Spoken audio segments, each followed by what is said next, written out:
this came up in my Facebook memories from 10 years ago, before I really had a clue about any of this. Just looking for ways to inspire myself. This is something Charlie Chaplin said. You have to believe in yourself. That's the secret.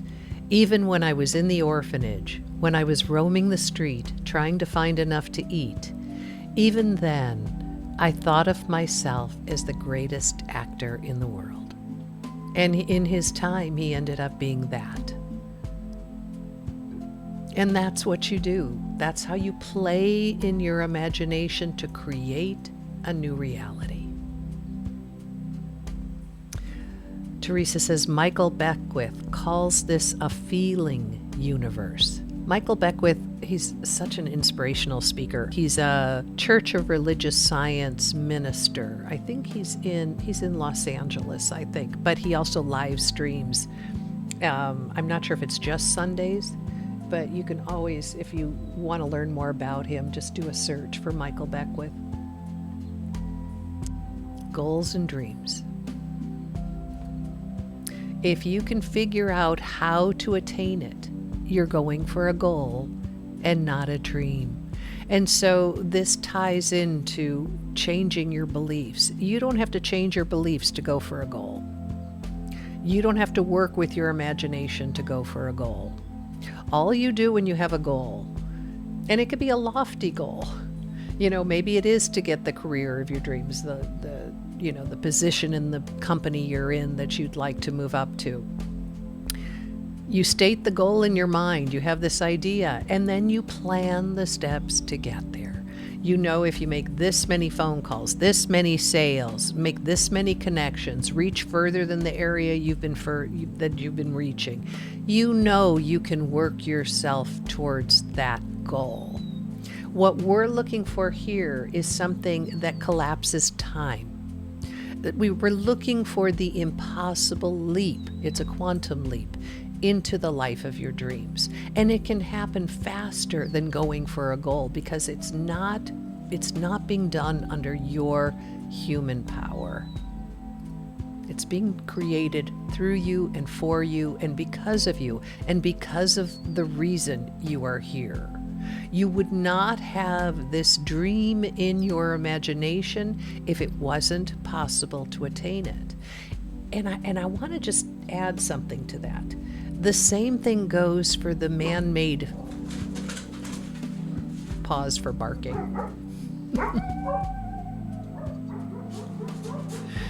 The same thing goes for your fears. You can create those just as easily, bring those into reality just as quickly and easily, but that's not where you want to keep your focus. Your focus is on what you want. If you've been creating things along the path of what you don't want, there's nothing you need to do to undo those things. The only thing you do is shift your focus to what you do want. Super easy. Spend more time thinking about what you do want than what you don't want. Okay. Wanda says, I'm going to be creating a website and would like, my designer person. Yes. The person that I lean on a lot, who does all my social media, who does my website. We collaborate together. We brainstorm. She's just really in alignment with the spiritual path. Just an ideal person to work with. And her name is Jessica Crewson, and Crewson is Krewson, and her company is designcrew.com. And crew again is Krew. So yeah. And Wanda, if you can't find it, send me an email and I'm happy to share that with you. Yeah. Jessica's great. Yeah. I was in my front yard. Normally we have these just horrific weeds. I mean, I don't mind weeds. It's this one type of weed we have that is just brutal. They're called goat heads, and you'll see them in the desert. And we have them here. They have the sharpest, spikiest little, they look like the shape of a goat head, and I imagine that's why they're called that. And I stay up on it every year so that we don't have a problem. And for some reason, I just totally spaced that we're already into warm weather here, and I blew it.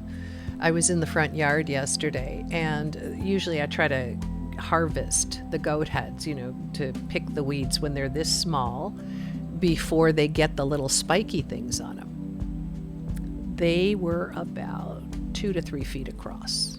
Tons of spiky things, and they covered the front yard. I have a big front yard.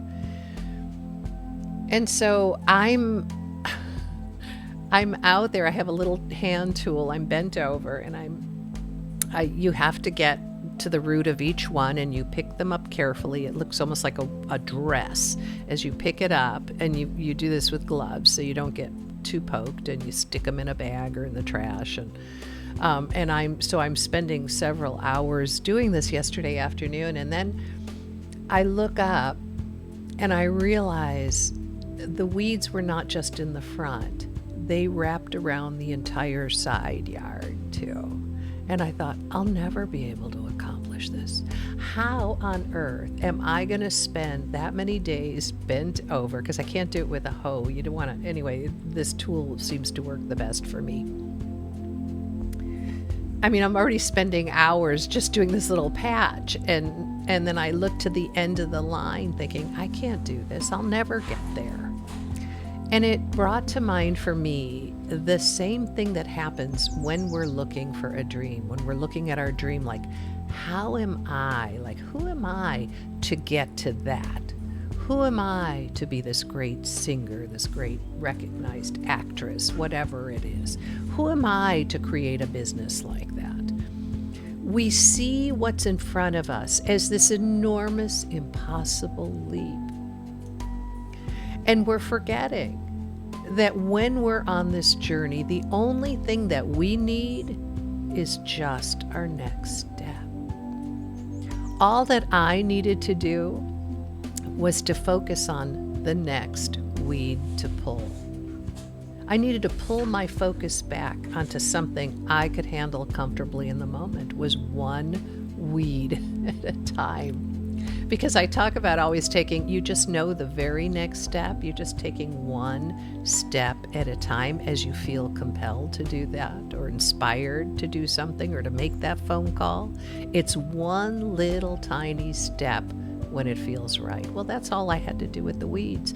And I was amazed at the territory I covered when I did that. My mind went quiet, the overwhelm went away. It wasn't some huge task I needed to accomplish. It was one weed at a time. Have you guys ever seen the photos? They've been on social media. It was a while ago. Someone who had planted tens of thousands of tulips or something like that, or daffodils. I don't know, some flower. And but people come to see it. I mean, it's just such an amazing sight. And when it was explained, it was the same thing. It was just one at a time.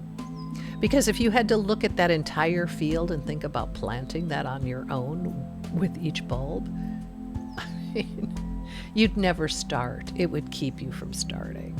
So you'd never accomplish it. So when it comes to your dream, don't let anything stop you or interfere with imagining the end result or taking the next step. It's just one step at a time. Okay. Let's see, Carrie says, I was really moved by the email you sent out about the feeling of loneliness and the life of a mystic. It was helpful to me to turn my attention to something in nature when I feel that way. Yeah, I think that many of us have that feeling of loneliness, even with people in our lives, people that we love. There is just a very strong feeling of being alone in this. And it's just kind of interesting. And nature and that connection really helps, because really what we're doing, we're getting to a point where we fully connect with ourselves. And when that happens, that feeling of loneliness disappears. But we're in that journey. And being in nature is one way of really connecting in. So yeah, thank you, Carrie. Good. This is from Beehive Spirit. Do you make a distinction between going for a dream and depending on magical thinking without dealing with or really engaging in life? Perhaps like some who spend all day in a haze of drugs or alcohol. I'm not sure what you're asking. So I can't relate to what it's like to be in a state of all day, in a state of being under the influence of alcohol or drugs. And you know that many shamans and other ways of thinking that utilize mushrooms, different drugs, psychedelics, to help them elevate their state. And I'm asking myself right now, how out of touch with current reality can you be and have this work? Because you're doing the same thing in your mind. You are shifting your focus from this reality to a different reality to create that different reality. I'm just wondering, if you are in a state where you're under the influence, are you going to take a deep dive when you're not under the influence, which would negate a lot of what you've just tried to accomplish? So I really don't have an answer for this. I'm just questioning myself how that might look. So I'm not sure. I mean, I love wine. I just don't live in that state. So, a little different. I appreciate the question, though. It challenges me. And if an answer comes up for me this week, I'll bring it to the call next week. All right. Let's see. I'm thinking of more people who just dream of things they want but never take any steps to make it more real. Oh, thank you. Excuse me. That's very helpful. Okay. It isn't so much taking the steps. It depends on where you are in your manifestation ability. So the closer you are to going for a goal where you figure out the steps and you work hard towards it is where you would need to take action towards that dream to make it happen. Otherwise, they say you're just a dreamer. The greater your belief in your trust, the less action is needed. And so what we talk about here is really waiting. We're not taking action at all until we feel inspired to do so. So it's that inner guidance, that knowing inside, this feels like the right step. I think I'll walk to the park today for lunch. I think I'll buy some bird seed and sit on the park bench and feed the birds. You don't know why that feels like the right thing to do, but it does. And someone walks by, joins you. It's the person that offers you the next position. You don't know where life's going to take you, but when you follow what feels right and take those steps, that's that one step at a time. That's inspired action. Cleaning out your silverware drawer, or a shelf in the kitchen. Washing the towels that you haven't used for a long time that are sitting in the linen closet that make it smell musty when you open the door. It doesn't matter what it is, but if it feels like you want to do that, do that. Because it's moving you closer to your dream, even though you can't see the connection. You're not just a dreamer when you're following this inner knowing. You're following the wisdom of your being. This is your God self. You're doing that. You're living at a whole different level when you do this. It's like you shed all the negativity. You move through life. Oh gosh, the word that comes is like cleaner, in a more pure, more direct fashion. Not explained really well, but let's see. Teresa says, you often encourage us to not be doing and figuring. I've watched you accomplish a lot of things, books you've written, programs, podcasts. Are you doing these from inspired thoughts? Always. Always. And there are times Okay, let me give you an example. I have a book waiting to be written of the transcripts of workshops that I want to compile into a book. I've done one page. It's one page or one chapter, I don't know what. And I just haven't had the desire to move forward, so I'm not doing it yet. I'm waiting to feel inspired to do that. I'm inspired to spend more time in the trees. I'm inspired to sit outside, in the garden. I'm inspired. We're creating this event, an art walk for artists next month in the garden. I am so excited and inspired. This has nothing to do with my business, with earning money. It's going to cost me a ton of money. But yet, this is where my inspiration's taking me right now. So that's what I'm doing. I hope that helps, Teresa. So all those things were because they were fun and inspired. I continue to do these workshops because they're fun. I enjoy them. I look forward to them. Okay. Let's see. Jamie says, I've been waiting for inspiration for a long time.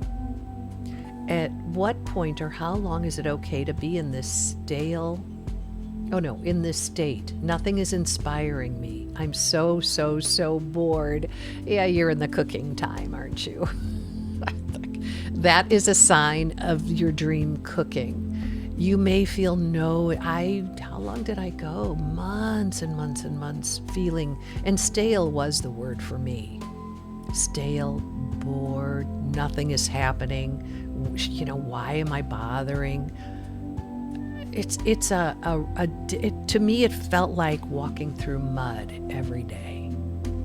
And yet there was nothing really awful going on in my life. It was just this internal state. While everything is being created in the unseen, this is how the body responds to it. The body, the being, the emotions, mental state. This is expected.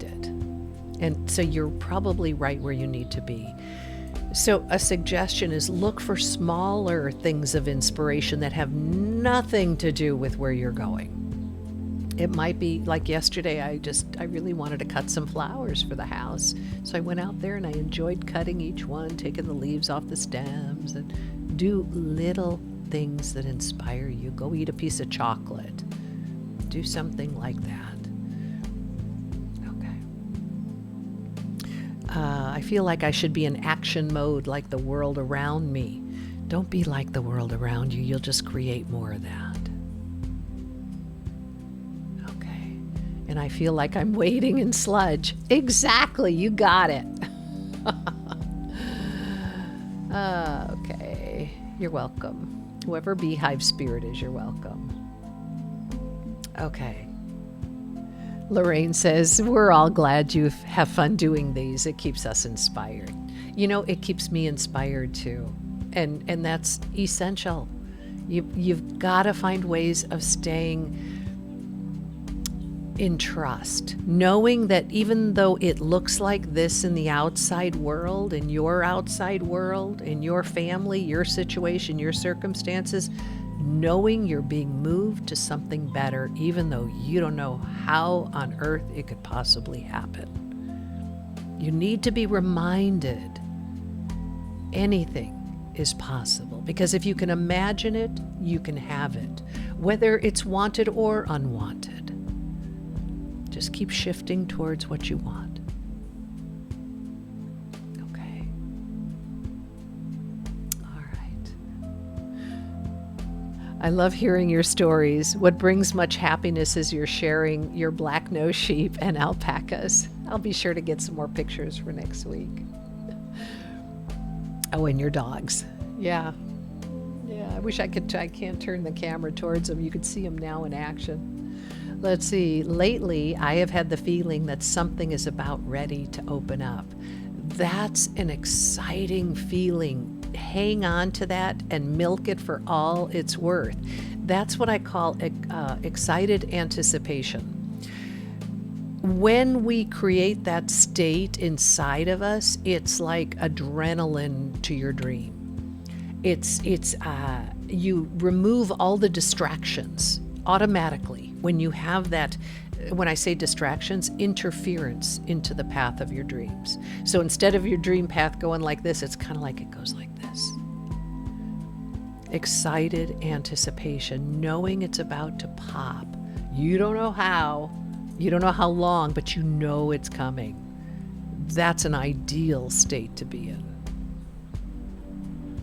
Okay. All right, everybody, let's see. We're at 10:30. Yes, love seeing your animals and farm and hearing about your joys. Yeah, thank you for saying that. This is something that I love when people succeed. I love to hear about their successes, their joys, what's happening in their lives, because then it inspires me even more. So I'm the same way. I feel the same way that you do. Yeah. All right, everybody. Until next week. I'll get the recording out hopefully in the next hour or so. All right. Bye-bye for now.